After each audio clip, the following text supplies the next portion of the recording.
Saya berpikir gitu ya, kok Tuhannya orang Islam tuh aneh. Urusan kencing saja kok diatur.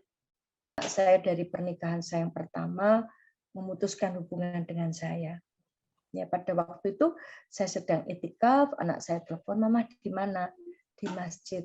"Ngapain malam-malam di masjid?" "Itikaf." Dia tanya, "Mama, nekat Islam apa balik Kristen?" Dia tahu harta saya sudah habis.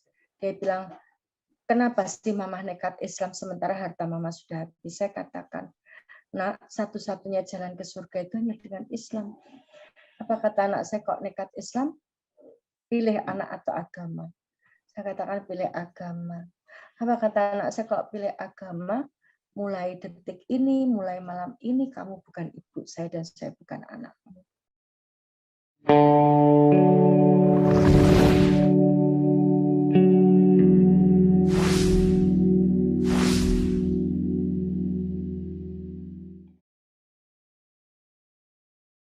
Benar. Assalamualaikum warahmatullahi wabarakatuh. Waalaikumsalam warahmatullahi wabarakatuh. Alhamdulillah. Alhamdulillahirabbil alamin. Allahumma shalli ala Muhammad wa ala ali Muhammad. Kama shallaita ala ali Ibrahim fil alamina innaka Hamidum Majid. Kembali pemirsa dengan kami channel Hidayatullah TV. Di seberang kami tepatnya di Solo sudah bersiap-siap dengan Ibu Dewi Purnamawati. Apa kabar Bu Dewi? Alhamdulillah baik. Sehat semua nggih. Alhamdulillah. Keluarga juga sehat-sehat Bu. Alhamdulillah sehat semua. Alhamdulillah. Mudah-mudahan pemirsa sekalian juga sehat lahir dan batin. Amin.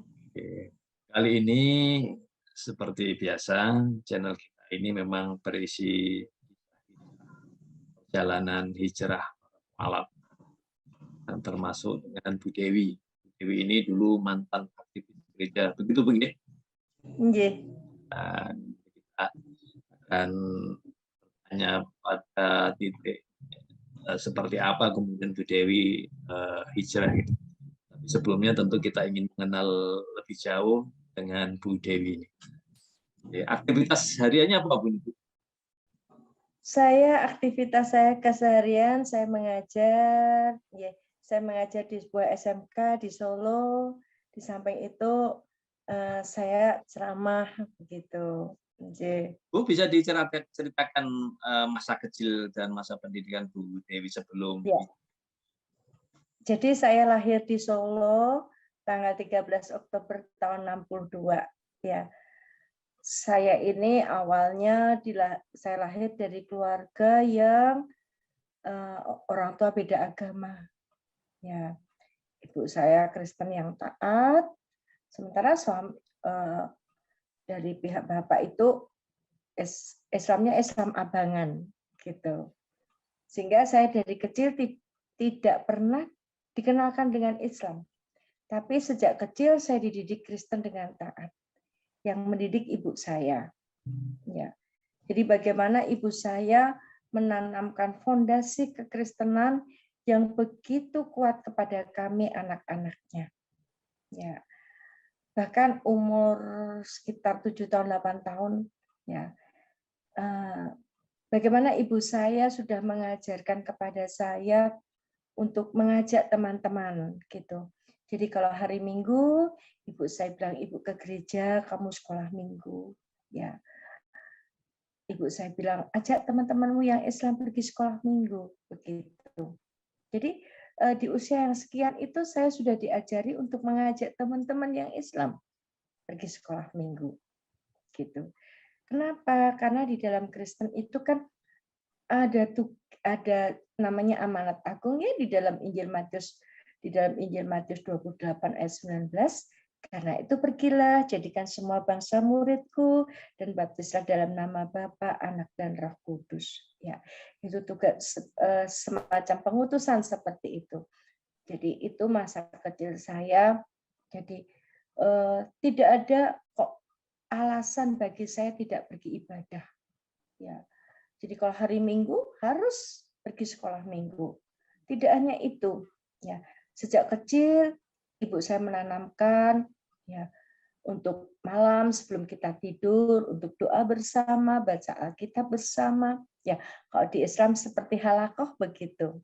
Nah, terus saya saya bersama adik-adik saya ditanamkan kekristenan oleh ibu saya. Kelas 2 SMP, setiap saya liburan, ibu mengirim saya ke Institut Injil Batu Malang, ya, untuk pendalaman Alkitab. Justru ketika saya mendalami Alkitab itulah saya mulai merasakan sebuah kegalauan. Kenapa galau? Karena sejak kecil ibu saya selalu bilang, rajin ke gereja, rajin baca Alkitab, supaya besok masuk surga. Ya, saya rajin baca Alkitab. Hanya kemudian ketika saya SMP itu mulai timbul kegalauan gitu. Dimulai dengan ketika saya membaca 10 perintah Allah. Kuduskanlah hari Sabat. Sabat itu Sabtu. Kenapa saya ke gereja Minggu? Mulai saya galau. Berarti saya tidak taat pada Tuhan. Ya, karena ada perintah mengkuduskan hari Sabat itu. Berarti saya tidak taat pada Tuhan. Ya, seperti itu. Kemudian ketika Natal saya juga mulai galau lagi. Ya, dimana saya kan merayakan Natal pada waktu itu tanggal 25 Desember. Kenapa di dalam Alkitab tidak pernah ada cerita bahwa Yesus yang saya pertuhankan, yang saya rayakan kelahirannya setiap tanggal 25 Desember, kok tidak pernah ada cerita Yesus merayakan hari Natal? Nah, justru yang saya baca di Alkitab, ya, bahwa Yesus yang seorang Tuhan itu lahir dari seorang perempuan, seorang wanita. Itu dan lahirnya di kandang domba. Itu di dalam Injil Lukas 2 ayat 6 sampai 20. Nah, saya mulai berpikir, kok Tuhan kok lahirnya di kandang, lahir dari manusia? Berarti ada Tuhan manusia dong yang bisa melahirkan manusia. Kalau saya manusia dilahirkan manusia, itu wajar. Tapi ini Tuhan dilahirkan oleh manusia. Timbul kegalauan. Lalu saya mulai berpikir lagi, saya Kristen ini siapa yang nyuruh ya? Kenapa saya tidak menemukan ayat di dalam Alkitab Tuhan menyuruh saya Kristen? Nggak ada. Nah, mulai timbul kegalauan-kegalauan itu dan mulai saya bertanya-tanya, ya, dan masih banyak lagi ya isi Alkitab itu yang membuat saya galau begitu. Kalau Yesus itu Tuhan, kenapa Yesus itu membuat mujizat air? Ya, kenapa Yesus itu membuat mujizat air menjadi anggur, sedangkan anggur itu minuman yang memabukkan. Kenapa tidak merubah air menjadi susu supaya orang sehat begitu? Lalu ketika saya memperingati kematian Tuhan Yesus, kok Tuhanku mati dan disalib? Berarti ada Tuhan pencabut nyawa dong. Ya. Termasuk yang mendasar yang lain yang membuat saya bingung adalah konsep ketuhanan. Ya, saya bingung. Ya, pada siapa saya harus melakukan ibadah? Jadi di situ saya mulai galau, mulai bertanya. Ya, jadi sebelum Islam agama saya Kristen Protestan, tapi saya sekolah di sekolah Katolik.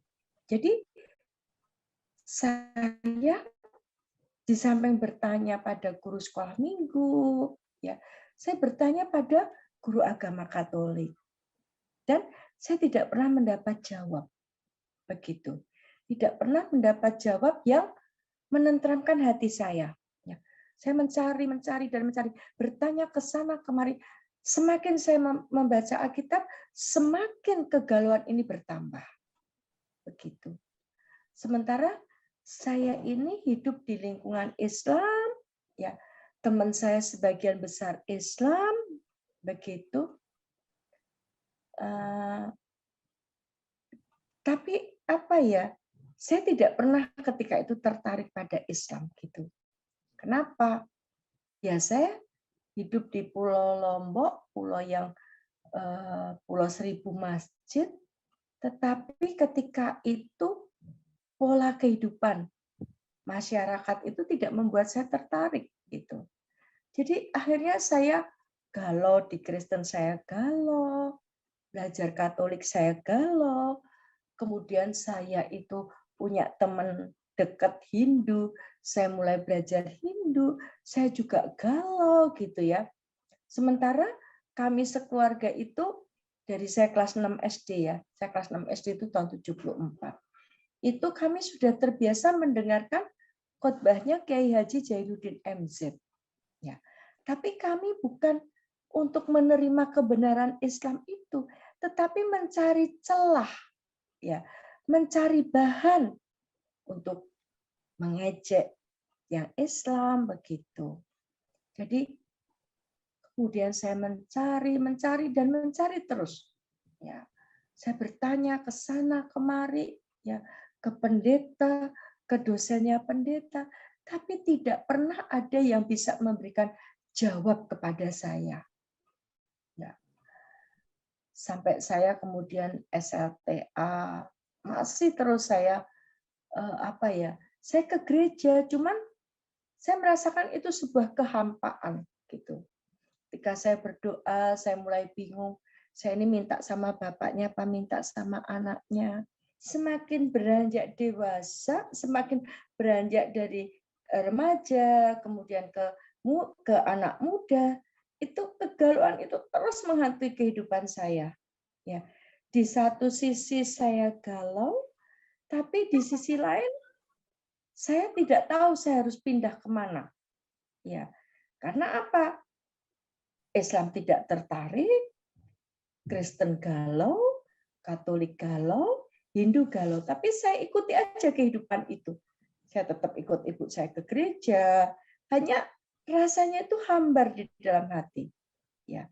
Sementara teman-teman pergaulan saya banyak bergaul dengan teman-teman Islam. Ya.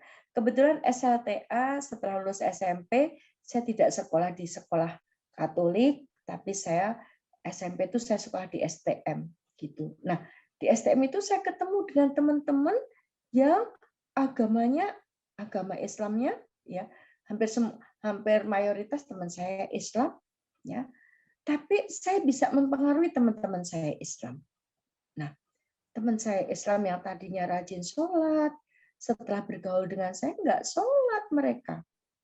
Ya, bahkan mereka tidak lagi aktif di dalam keagamaannya. Nah, ini karena apa ya? Karena ada motivasi ya, motivasi dari orang tua ya, bahwa saya boleh bergaul dengan yang Islam, tapi saya tidak boleh masuk Islam gitu. Sejak kecil sudah didoktrin bahwa saya boleh bergaul dengan orang Islam, tapi saya tidak boleh masuk Islam. Ya, diberikan gambaran yang tentang Islam itu begitu buruknya, ya, hingga tidak tertarik masuk Islam. Buruk, maaf Bu, seburuk apa gambaran yang diberikan oleh Ibu? Bahwa Islam itu agamanya orang bodoh, Islam itu agamanya orang malas, Islam itu agamanya orang miskin, gitu ya. Kebetulan kan banyak ya orang minta-minta itu kan pengemis itu kan orang Islam gitu ya. Jadi diberikan gambaran seperti itu, gitu. Jadi nggak tertarik gitu terhadap Islam, nggak tertarik. Ya. Nah, anehnya di tengah kegalauan saya galau dengan agama saya sendiri, tapi saya bisa mempengaruhi teman-teman saya Islam gitu. Nah, cara mempengaruhinya gimana Bu? Ya, apa ya? Kebetulan waktu saya sekolah gitu, saya itu kan ranking 1. Masya Allah. Terus saya dapat beasiswa Super Semar, ya. Beasiswa saya 12.500, SPP saya 500 rupiah. Sehingga saya punya uang 12.000. Nah, Di samping itu saya dapat beasiswa namanya bakat prestasi karena saya punya prestasi di bidang olahraga. Saya dulu pesilat nasional sampai prapon 9 gitu. Nah, kemudian saya pernah jadi the best actress juga sehingga saya dapat beasiswa lagi namanya bakat prestasi 13.000. Sehingga saya 15.000 ya. Saya punya uang 27.000. Nah, dengan uang itu saya mengajak teman-teman saya yang Islam ketika mereka menjelang waktu sholat itu saya ajak, saya traktir makan gitu. Sehingga apa? Akhirnya mereka nggak sholat. Ya, pelan tapi pasti. Akhirnya teman saya yang tadinya rajin-rajin sholat jadi nggak sholat karena saya ajak makan, ya saya ajak ngobrol begitu. Nah, Niatnya apa, Bu? niatnya tadi melaksanakan misi amanat agung tadi. Pergilah, jadikan semua bangsa muridku, dan baptislah dalam nama Bapa, Anak, dan Roh Kudus. Jadi walaupun Ibu Dewi galuh, tapi semangat untuk mengajak orang masuk Kristen masih ada. Iya, itu. Karena ini memang ditanamkan gitu untuk bisa mengajak gitu. Karena kalau bisa mengajak itu kan upahnya besar di surga nanti. Itu. Kemudian ketika ada yang berhasil, Bu Dewi? Ada ya, yang berhasil murtad? Iya, ketika saya kuliah, kemudian saya lanjut SLTA, kemudian saya lulus, saya kuliah di Jogja, dan saya tahun 85 memurtadkan ketua pengajian. Dan dia seorang aktivis mahasiswa Islam. Ya. Dengan apa triknya? Pacaran. Nah, ini trik pacaran ini yang paling jitu di kalangan anak muda. Begitu. Jadi ketika itu saya bisa memurtadkan ketua pengajian itu lewat pacaran. Gitu. Nah, bedanya gitu. Saya ketika itu yang Kristen bergaul pakai misi. Sementara kan yang Islam bergaul tanpa punya misi. Yang penting kan pacaran senang-senang aja, tapi kan saya punya target begitu. Nah, ini yang perlu diperhatikan oleh anak-anak muda. Ya. Karena kasus seperti ini banyak sekali. Jadi tahun 85 saya menikah dengan ketua pengajian yang saya murtadkan. Tahun 87 kami punya anak. Tahun 92 saya cerai. Kenapa? Karena suami saya balik ke Islam, saya dan anak saya tetap Kristen. Nah, kesempatan saya menjanda itu kesempatan saya mencari terus. Mencari dan mencari. Agama apa yang bisa menghantarkan saya ke surga? Ya. Semakin hari kegalauan itu semakin memuncak. Sampai pada puncak kegalauan saya, ketika itu saya sakit ya. Saya sakit, saya mulai berpikir, kalau saya mati, jiwa saya kemana? Saya sudah jarang ke gereja, bahkan boleh dibilang sudah mulai nggak pernah lah. Jarang sekali saya ke gereja. Kristen enggak, Katolik enggak, Hindu enggak, Islam enggak. Saya mulai berpikir, kalau saya mati nanti, jiwa saya kemana? Nah, di tengah kegalauan saya seperti itu, saya pergi ke toko buku. Nah, ke toko buku Kristen. Nah, di toko buku Kristen itu justru saya mendapatkan buku ini. Ini bukunya. Kelihatan ya, Pak ya? Agak geser ke tengah. Ke sini? Ke kiri. Lawan. Ya. Justru saya dapat buku ini. Ya. Judulnya Akhlak Islam. Nah, saya heran kenapa di toko buku Kristen justru saya dapat buku ini. Buku ini saya belinya tanggal 11 Desember tahun 98. Nah, kemudian karena saya itu memang orangnya hobi membaca. Ya, karena saya orangnya hobi membaca, kemudian saya baca buku ini. Loh, selama ini kan saya dapat yang jelek-jelek tentang Islam. Tetapi setelah saya membaca buku ini, ternyata ajaran Islam itu luar biasa begitu. Ya. Kebetulan saya membaca buku ini, saya tuh kan kalau baca buku lihat dari belakang. Lihat pengarangnya, lihat resensi bukunya. Nah, kebetulan di situ saya membaca akhlak ya, akhlak terhadap tanaman. Dilarang mengencingi pohon berbuah. Saya berpikir gitu ya. Kok Tuhannya orang Islam tuh aneh. Urusan kencing saja kok diatur. Begitu. Pada waktu yang hampir bersamaan gitu ya, Mbah Kakung saya itu kalau pipis itu ditempati di ember gitu. Kalau sudah penuh embernya, air kencingnya itu untuk nyirami pohon mangga. Saya tanya, kenapa disiram pakai kencing? Supaya manis. Nah, kemudian saya berpikir, saya kaitkan dengan ini, dilarang mengencingi pohon berbuah. Saya berpikir, iya ya, air kencing itu meresap ke tanah, kemudian diserap akar, batang, daun, bunga buah. Berarti buah itu terkontaminasi kencing dong. Nah, dari situ saya berpikir, berarti Tuhannya orang Islam itu memperhatikan betul kebersihan umatnya. Saya berpikir begitu.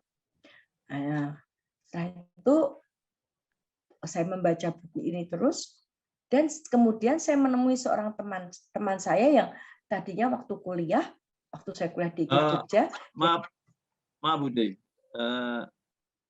Tadi si Mbah Kakung mengumpulkan air kencing lalu disiramkan ke tanaman. Iya. Jadi merusak tanaman dong, Bu. Kata beliau itu mengandung urea. Sementara kita dilarang mengencingi pohon yang berbuah. Iya. Enggak kontradiksi ini. Nah, itu dia makanya saya kan beliau kalau habis pipis itu disiramkan ke pohon mangga begitu. Iya. Sementara kita dilarang mengkencingi pohon yang sedang berbuah, begitu tadi. Iya. Kan jadinya saya ini yang di Islam ini dilarang mengencingi pohon berbuah, sementara mbah saya ya justru menyiram pohon itu dengan air kencing kan. Iya, iya. Sementara air kencing tadi kan diserap batang, diserap akar sampai ke buah. Kan berarti buah ini terkontaminasi kencing kan? Artinya apa yang dilakukan oleh Mbah Kakung ini salah sebenarnya gitu ya? Salah. Karena tadi akhlak terhadap tanaman kan seperti itu. Kemudian saya mengambil kesimpulannya adalah Tuhannya orang Islam itu memperhatikan kebersihan sampai hal yang sekecil itu. Nah, kalau hal yang kecil saja diperhatikan, ada tuntunannya, apalagi hal yang besar. Gitu. Masalah yang mendasar, yaitu masalah beragama. Dasar beragama pasti ada tuntunannya. Gitu. Nah, saya baca buku ini sampai berulang-ulang, buku yang ini tadi, saya baca sampai berulang-ulang. Nah, di situ saya justru menemukan kalau selama ini doktrin terhadap Islam itu sesuatu yang buruk begitu ya, cerai, kemudian poligami, seperti itu. Nah, justru kemudian saya berpikir ya pasti ini ada sesuatu di balik semua ini, ada sesuatu begitu ketika saya membaca ini. Nah, singkat kata, akhirnya saya curhat sama teman saya. Teman saya itu dulu waktu saya masih kuliah, dia aktivis HMI, sementara saya aktif di Persekutuan Mahasiswa Kristen. Kemudian saya cerita sama dia gitu. Nah, oleh dia saya dipertemukan dengan seorang ustadzah, namanya Ustadzah Lucy. Kemudian saya diskusi sama ustadzah tadi. Saya bilang, ustadzah, saya ini Kristen. Saya mencari perintah beragama Kristen di dalam Alkitab saya, nggak ada. Ya. Ustadzah bisa tidak menunjukkan perintah beragama Islam? kalau bisa saya mau masuk Islam. Tapi kalau tidak bisa, saya nggak mau. Ngapain saya? Di Kristen juga ada perintah beragama Kristen, di Katolik nggak ada perintah beragama Katolik. Ngapain saya kok di Islam juga nggak ada gitu. Lalu saya ditunjukkan Quran surat Ali Imran ayat 85. Ya. Wa may yabtaghi ghairal islami dina fala yuqbala minhu wa huwa fil akhirati minal khasirin. Barang siapa mencari agama selain Islam, sekali-kali tidak diterima. Dan di akhirat dia termasuk orang rugi. Selain Islam tidak diterima. Gitu. Saya tidak Islam, berarti saya tidak diterima dong. Oh ya, sebelum ayat itu saya ditunjukkan Quran surat Ali Imran ayat 102. Wala tamutunna illa wa antum muslimun. Jangan sampai kamu mati melainkan dalam keadaan Islam. Dalam keadaan Islam, saya ketika itu menyanggah gitu ya.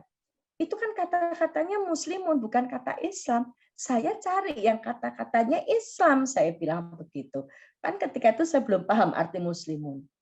Akhirnya kemudian ditunjukkan Quran surat Ali Imran ayat 85 tadi bahwa selain Islam ditolak gitu. Terus saya bilang, saya tidak Islam, berarti saya ditolak dong. Berarti saya nggak bisa masuk surga dong. Nah, saya baru ketemu orang yang saya ajak diskusi dan bisa menunjukkan kepada saya baru Ustadzah Lucy ini. Karena teman-teman saya yang tadinya Islam itu ketika saya ajak bicara tentang agama, mereka selalu mengalihkan. Tidak ada yang mendakwai saya. Gitu. Nah, akhirnya saya bilang sama Ustadzah Lucy, berarti saya ditolak dong. Padahal saya sudah berbaik-baik loh, saya bilang begitu. Berbaik-baik dengan yang Islam, saya bilang. Tapi kenapa saya ditolak? Kemudian dia memberi jawab dari Al-Quran. Quran surat Ali Imran ayat 19. Inna dina indallahil Islam. Agama milik Allah itu Islam.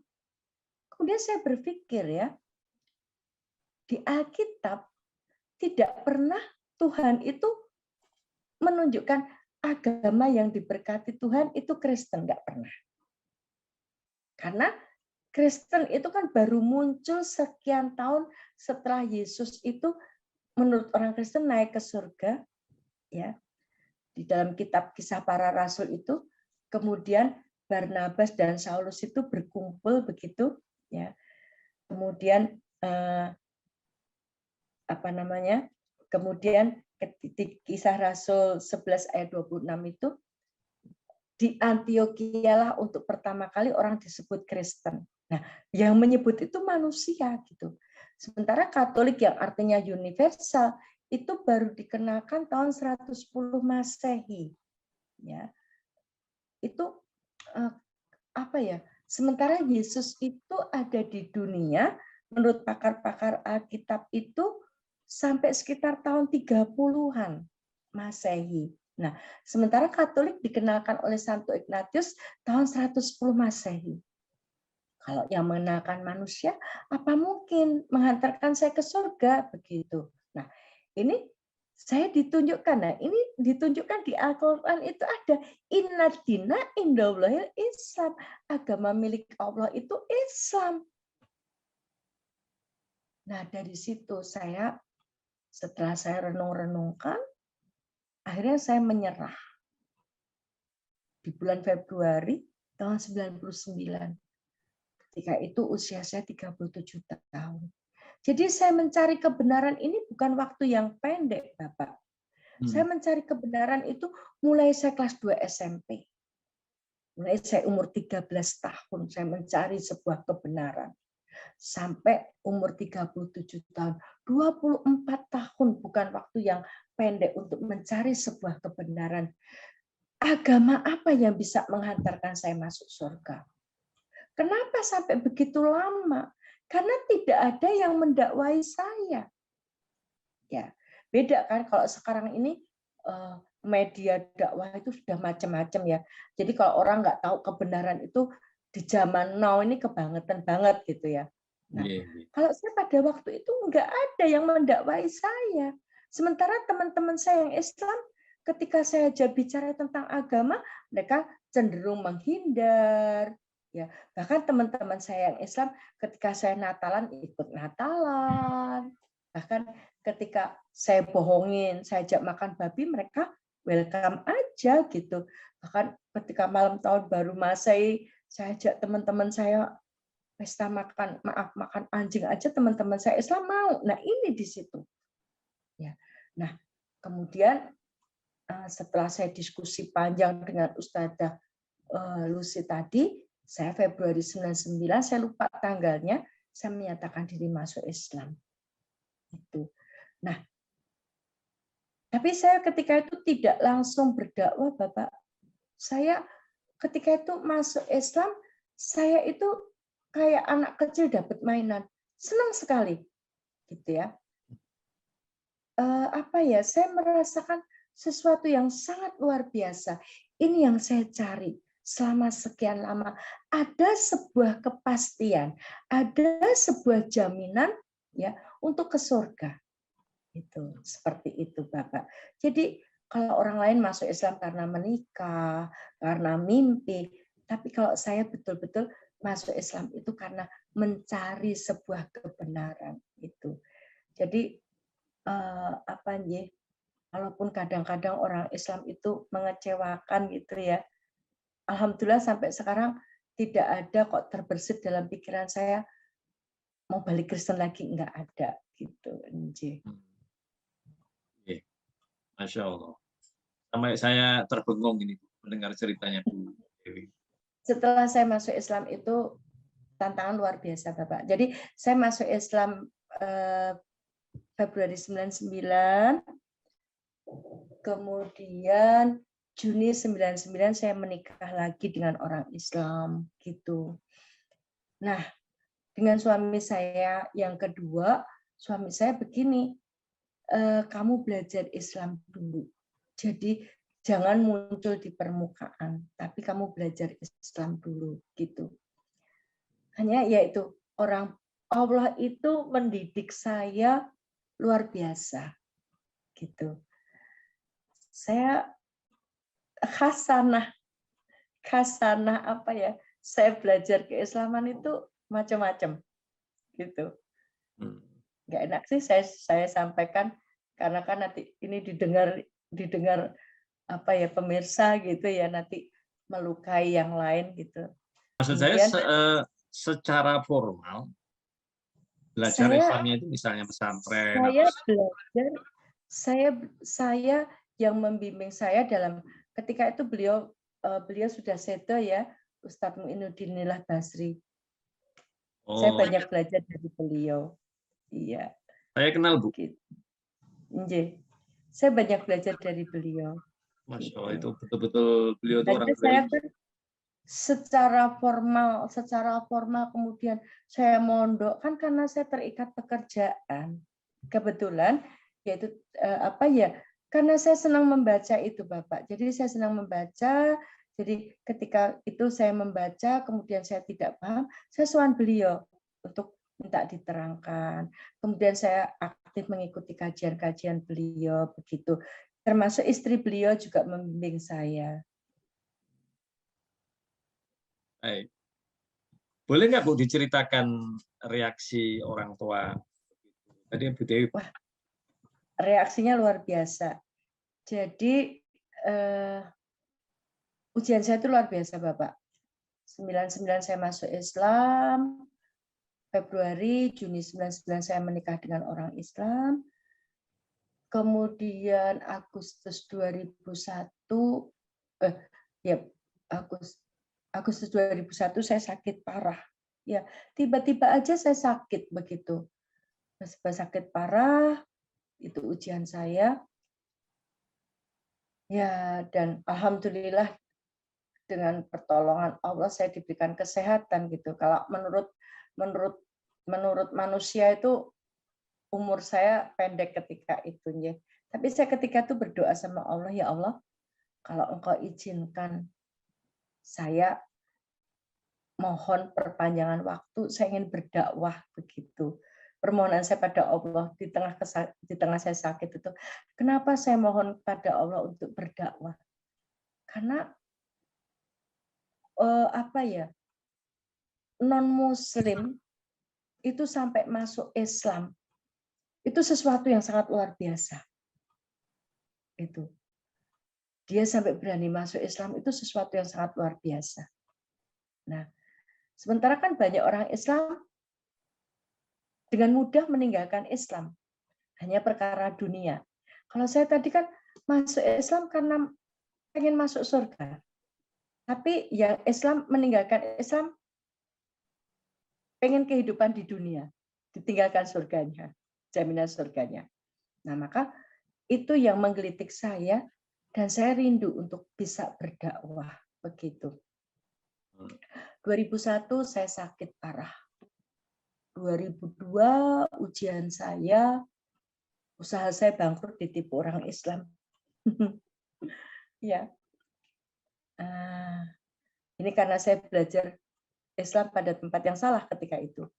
Ya, ternyata usaha saya bangkrut ditipu oleh tadi orang Islam tadi.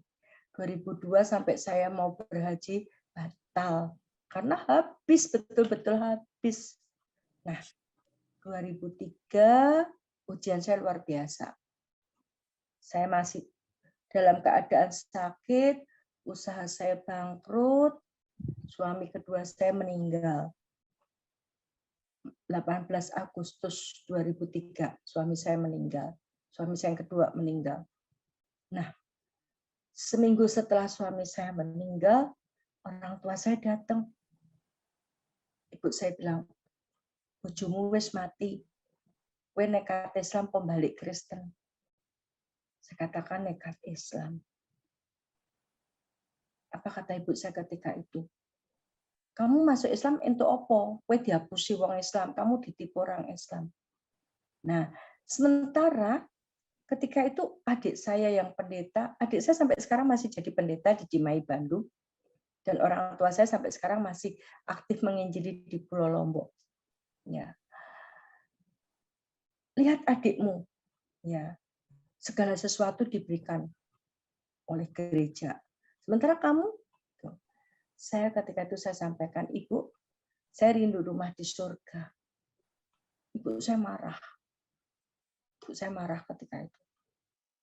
Yo ya nekat Islam, kembalikan seluruh pemberian kami. Sejak kamu lahir selain air susu ibu. Padahal ketika itu saya dalam keadaan betul-betul berada di bawah. Sakit, usaha bangkrut, suami meninggal. Ya. Kalau saya berislam bukan karena ajaran Islam, mungkin saya sudah balik Kristen. Itu.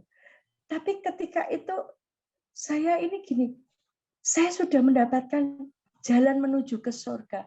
Apakah hal seperti ini akan membuat saya meninggalkan Islam? Itu seperti itu. Jadi ketika itu saya mohon sama Allah, ya Allah, saya mohon jangan sampai iman saya ini goyah ya Allah. Ya. Jangan sampai iman saya ini goyah di tengah ujian yang begitu berat. Gitu. Nah, ibu saya bilang, kalau kamu nekat Islam, kembalikan. Tapi kalau kamu mau balik Kristen, lunas. Ya, saya pilih tetap Islam. Nah, saya dikasih waktu 1 minggu. Nah, di situ ujian saya. Saya berpikir ketika itu seperti orang Kristen seperti orang Islam kalau masuk Kristen itu kan kemudian diberikan jaminan, ya, diberikan materi. Nah, ketika itu ya, saya pergi ke lembaga-lembaga zakat gitu. Saya mau pinjam uang ya untuk mengembalikan pada orang tua saya. Mohon maaf sebentar ya. Ketika itu saya pergi ke lembaga-lembaga zakat untuk saya itu pinjem gitu. Bukan minta, saya pinjem. Saya bawa mobil saya, kemudian saya bawa BPKB, tolong pinjemi saya uang untuk saya mengembalikan harta pada orang tua saya. Tapi lagi-lagi ujian saya, Apa jawaban dari lembaga zakat? Kami belum punya pos untuk mu'alaf, ya. Yang ada baru untuk yatim, duafa, seperti itu. Dan yang menyakitkan lagi, karena kan saya kan ngajar, kemudian di kantor kami kan ada koperasi. Ketika itu saya minta tolong sama ketua koperasi. Kebetulan ketua koperasinya juga Islam. Pak, aku si Leonor duit, nanti kalau mobil saya laku, saya kembalikan. Karena saya harus mengembalikan harta pada orang tua saya. Apa kata teman saya yang Islam tadi? Bu, wes penak-penak Kristen kok ndadak mlebu Islam. Rasain akibatnya. Itu saya betul-betul ujian yang diberikan Allah untuk keimanan saya. Kalau tidak Allah husomat, itu mungkin saya sudah balik Kristen. Gitu. Dan tadi lagi saya matur, alhamdulillah saya masuk Islam itu bukan karena orang Islam, tapi karena ajaran Islam tadi. Saya yang membuat saya terinspirasi, saya kuat itu apa? Kebetulan waktu saya baru masuk Islam itu, saya beli buku 25 Nabi dan 25 Rasul itu, saya baca kisahnya Nabi Ayub di dalam Islam itu luar biasa ya, tidak ada perbedaan ya, ada perbedaan. Jadi kok di Kristen itu cerita tentang Nabi Ayub itu tidak sedetail itu. Tapi di Islam cerita Nabi Ayub itu sampai sedetil itu. Kemudian saya merasa bahwa ujian saya ini belum seberat Nabi Ayub, saya begitu. Ya alhamdulillah ketika itu saya malam-malam telepon dengan seorang ustadz, begitu Ustadz, saya sedang diberikan ujian sama Allah, saya gitu. Dan lewat Ustadz tadi ada ahniya yang meminjami saya uang untuk saya kembalikan pada orang tua saya. Alhamdulillah saya bisa mengembalikan. Ya. Berapa, Bu? Wah, saya tidak perlu sebutkan, Bapak. Baik. Ya. Kemudian kalau untuk tahun 2030-an juta, kalau dikurskan sekarang mungkin ratusan gitu. Kemudian 2004 resmi saya tidak lagi diakui keluarga besar saya. Malam 27 Ramadan tahun 2004, anak saya dari pernikahan saya yang pertama memutuskan hubungan dengan saya. Ya, pada waktu itu saya sedang itikaf, anak saya telepon, Mama di mana? Di masjid. Ngapain malam-malam di masjid? Itikaf. Dia tanya, Mama nekat Islam apa balik Kristen? Dia tahu harta saya sudah habis. Dia bilang, kenapa sih Mama nekat Islam sementara harta Mama sudah habis? Saya katakan, nah satu-satunya jalan ke surga itu hanya dengan Islam. Apa kata anak saya, kok nekat Islam? Pilih anak atau agama. Saya katakan pilih agama. Apa kata anak saya, kalau pilih agama, mulai detik ini, mulai malam ini, kamu bukan ibu saya dan saya bukan anakmu. Itu dikatakan oleh anak kandung saya dari pernikahan saya yang pertama. Kemudian diikuti oleh seluruh keluarga besar saya mulai dari mbah saya, orang tua saya, adik-adik saya, Pak De Bude, Pak Lek Bule, om tante saya memutuskan hubungan dengan saya. Jadi sampai sekarang saya tidak diakui oleh keluarga besar saya karena keislaman saya. Gitu. Alhamdulillah Allah begitu luar biasa, ya. Dalam keadaan ujian yang begitu berat, ya beliau Ustadz Muin ketika itu yang dawi saya untuk menikah lagi. Ketika itu saya, untuk apa sih Ustadz menikah lagi? Ya untuk kelangsungan dakwah. Ketika itu saya tidak kelangsungan dakwah apa ya, saya gitu. Ternyata luar biasa. Ya, mulai saya dengan suami saya yang sekarang, saya mulai berdakwah. Saya menikah lagi tahun 2004 saya nikah lagi dengan suami saya sekarang. Tanggal 3 Mei tahun 2004 saya menikah lagi dengan suami saya sekarang.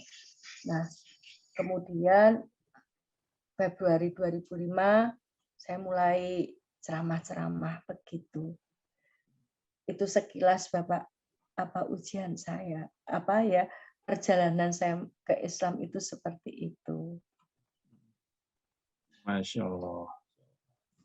Jadi kalau saya mungkin sudah nggak sanggup, Bu. Apa ya, kalau yang tidak tahu itu apa ya, kayak cerita sinetron, tapi sebetulnya saya mengalami semua itu betul. Dan saya pernah dikucilkan Bapak.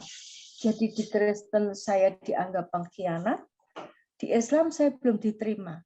Kenapa? Karena mereka tahu sepak terjang saya ketika saya masih Kristen begitu.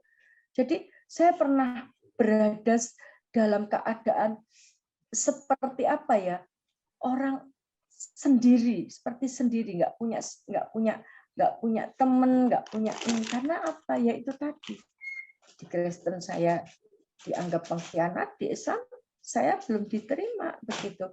Makanya saya kalau sekarang ada orang mau masuk Islam, saya bilang masuk Islam itu ujiannya berat. Jangan berislam karena orang Islam, tapi berislamlah karena ajaran Islam gitu. Ya. Karena apa? Karena di Islam, dengan Islam itu kan jaminan surga, dan yang menjamin Allah sendiri gitu. Dan nilai surga itu kan lebih besar daripada dunia dan seisinya. Masya Allah. Ya. Sampai sekarang dengan ibu dan keluarga besar masih putus, Bu ya? Keluarga besar saya belum bisa menerima. 2017 kami waktu itu saya safari dakwah ke Lombok, saya mampir ke rumah orang tua saya, dan orang tua saya juga belum menerima. Ya mohon didoakan saja. Mudah-mudahan Allah membukakan pintu hidayah buat mereka. Belum menerima itu dalam pengertian tidak boleh datang ke rumah begitu atau gimana? Sudah diputus hubungan. Enggak, waktu ibu ke Lombok itu, waktu ibu ke Lombok mau bersilaturahim dengan ibu, itu datang ke rumah. Saya diminta maaf atas keislaman saya. Syaratnya gitu, Bu ya? Dan saya tidak mau, maka ya sudah, mereka sudah tidak mau menerima saya. Masya Allah. Baik Bu Dewi, sudah 1 jam ini Bu. 1 jam lebih. Ya.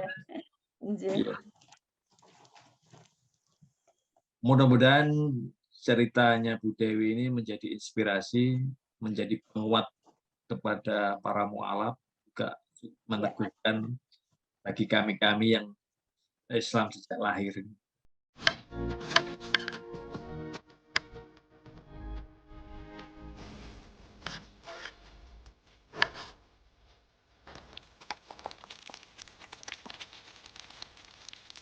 Hai Papa. Ini halawa saya. Halawa? Halawa pakai H.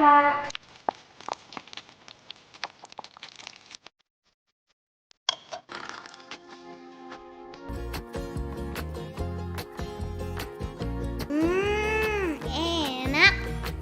Iya dong, masakan Uma.